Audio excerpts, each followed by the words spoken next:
بسم اللہ الرحمن الرحیم۔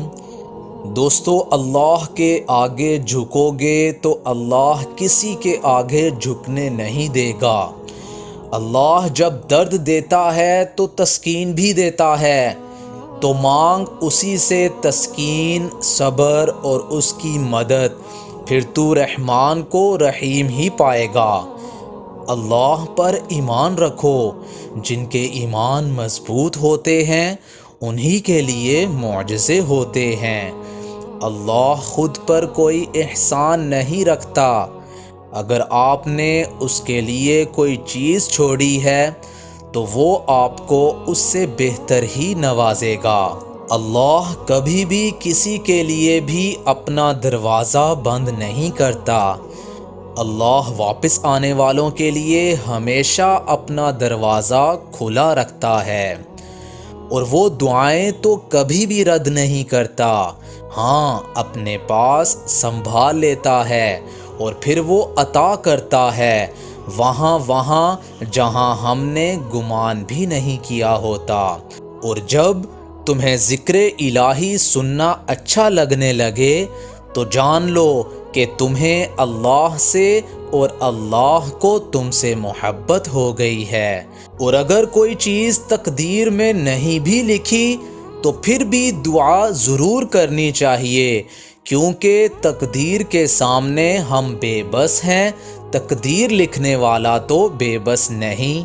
دوستو، مایوس وہ ہوتا ہے جو اللہ پہ یقین نہیں رکھتا، اور محروم وہ ہوتا ہے جو اللہ کی نعمتوں کا شکر ادا نہیں کرتا۔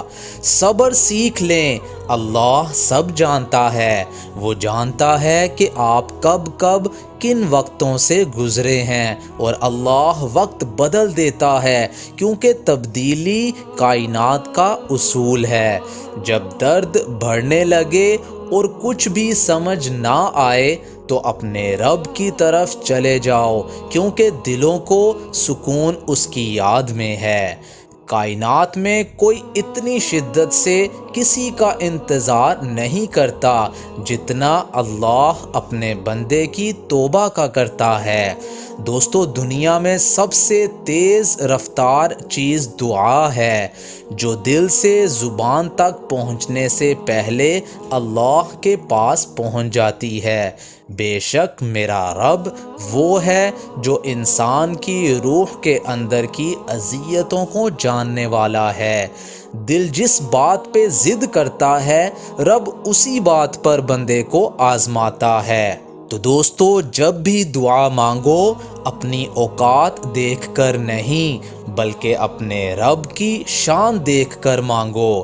دنیا میں سب سے مطمئن لوگ وہ ہیں جنہیں اپنے معاملات اللہ تعالیٰ کے سپرد کرنے کی عادت ہوتی ہے، اور ہمیں پتہ بھی نہیں ہوتا کہ ہمارا رب کس مقام پر ہمیں گرنے سے پہلے تھام لیتا ہے۔ مقدر اتنی بار بدلتا ہے جتنی بار بندہ اللہ پاک سے رجوع کرتا ہے۔ تو دوستو، مخلوق کی خوشی کے لیے اللہ کو ناراض نہ کرو۔ اگر اللہ سے تمہارا راستہ کٹ گیا تو پھر کوئی بھی تمہارے کام نہیں آ سکتا۔ جن گھروں میں اللہ کا ذکر ہوتا ہے وہاں سکون، محبت اور برکت نظر آتی ہے۔ دل چھوٹا مت کرو دوستو، وہ رب دیکھ رہا ہے، وہ رب سن رہا ہے۔ بس اس پہ یقین رکھو اور وہ کچھ ایسا کرے گا جو تمہارے حق میں بہتر ہوگا۔ یوں تو وہ دلوں کے حال تک جانتا ہے، مگر وہ چاہتا ہے کہ اس سے مانگا جائے۔ یہ اس کی شان ہے، کیونکہ وہ بادشاہ ہے۔ رب امتحان میں نہیں ڈالتا۔ تو دوستو، اللہ سے ڈرتے رہو، جس کی صفت یہ ہے کہ اگر تم بات کرو تو وہ سنتا ہے، اور اگر دل میں رکھو تو وہ جانتا ہے۔ دوسروں کی خوشی میں خوش ہونا سیکھو، اللہ تمہیں دینے میں بھی دیر نہیں کرے گا۔ بے شک میرا رب وہ ہے جو مجھے آزماتا ہے، پھر سنبھالتا ہے، پھر آزماتا ہے اور پھر سنبھالتا ہے۔ اللہ جب کسی کو اپنی طرف لانا چاہتا ہے تو اسے کسی کے ہاتھوں ضرور توڑتا ہے تاکہ اسے احساس ہو جائے کہ اللہ کی محبت کے سوا سب محبتیں فنا ہیں۔ تو لوگوں سے ڈرنا چھوڑ دو، عزت اللہ دیتا ہے، لوگ نہیں دیتے۔ وقت اچھا ہو یا برا، میرا اللہ کبھی بھی ساتھ نہیں چھوڑتا۔ رات کی خاموشی کے آنسو ضدی بچے کی طرح اپنے رب کی بارگاہ میں اپنی بات منوا لیتے ہیں، اور اللہ اس لاڈلے کی بات کبھی بھی رد نہیں کرتا۔ جب اللہ کسی کو پسند کرتا ہے تو اس کی پریشانیاں بڑھا دیتا ہے تاکہ اسے اپنے قریب کر سکے۔ اللہ کی راہ میں کوشش کرو اور کبھی پیچھے نہ ہٹو، کیونکہ اللہ نے تم سے کوشش مانگی ہے، نتیجہ نہیں مانگا۔ اندھا دنیا کو دیکھنے کی، بہرا سننے کی، لنگڑا چلنے کی اور گونگا بولنے کی تمنا رکھتا ہے، اور تم دیکھنے، سنتے، چلتے اور بولتے ہو، تو کون سی چیز تمہیں اپنے رب کا شکر بجا لانے سے روکتی ہے؟ اللہ کے بڑے احسانوں میں سے ایک یہ بھی ہے کہ اس نے تمہیں مکمل بنایا ہے، تو پھر کیوں نہیں کہتے الحمدللہ؟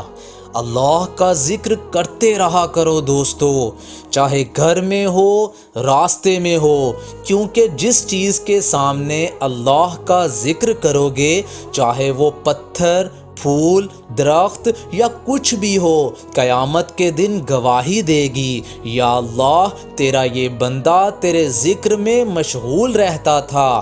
اللہ فرماتا ہے جب کوئی تم پر ظلم کرے تو میرے انتقام پر راضی ہو جاؤ، کیونکہ میرا انتقام تیرے انتقام سے بہتر ہوگا۔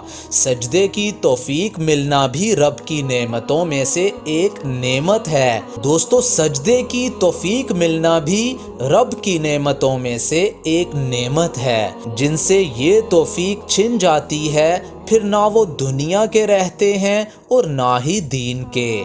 سوتے سوتے اللہ کا ذکر کرنے کی عادت ڈال لیں، کیا پتہ یہ عادت ابدی نیند سوتے سوتے بھی کام آ جائے۔ تو دوستو اگر اللہ کو راضی کرنے کی تڑپ پیدا ہو گئی تو جسم سے روح نکلتے وقت درد کی شدت سے تڑپنا نہیں پڑے گا۔ جزاک اللہ۔